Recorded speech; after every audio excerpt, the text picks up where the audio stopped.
This is a class that I offer with my Restaurant Startup 101 classes. And I think it's the best class. We have another one next week, but it's nice to get the foundational marketing stuff out of the way before we start talking about social media. So that's kind of what today is. So a little bit about me. I'm an impact entrepreneur and restaurant consultant in the Philadelphia area.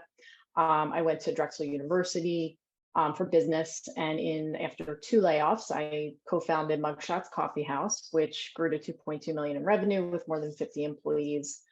Mugshots was also a founding B Corporation, if you're familiar with that, back in 2007. So I ended up opening 5 locations over a 12-year period, diversified to office catering and wholesale baked goods before selling the business in 2015. So since 2016, I've been helping existing and aspiring restaurant owners skip the learning curve and beat the odds. And you can learn more about me at angelavendetti.com.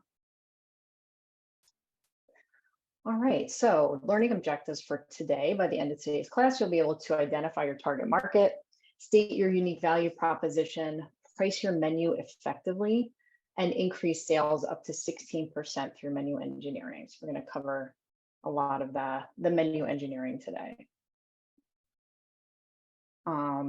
So this is a pie chart that I share with all of my clients. It's an industry benchmark pie chart. So everything on here is as a percentage of sales.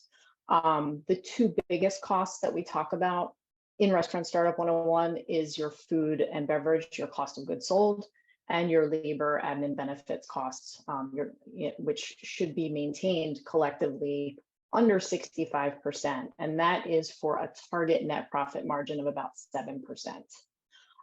Today, we are just focusing on this marketing piece of the pie, which for ongoing marketing expenditures, I'd like to budget about 4 to 5% of sales. It's conversational, would you not agree? As far as someone new coming in to try the restaurant, would you risk giving him the chance to go with the dogs of the menu or the superstars? Yeah, that's a great question. I mean, the dogs, ideally you're taking them off the menu, right? But here's another thing. When I train my staff, I train them to always have a favorite, right?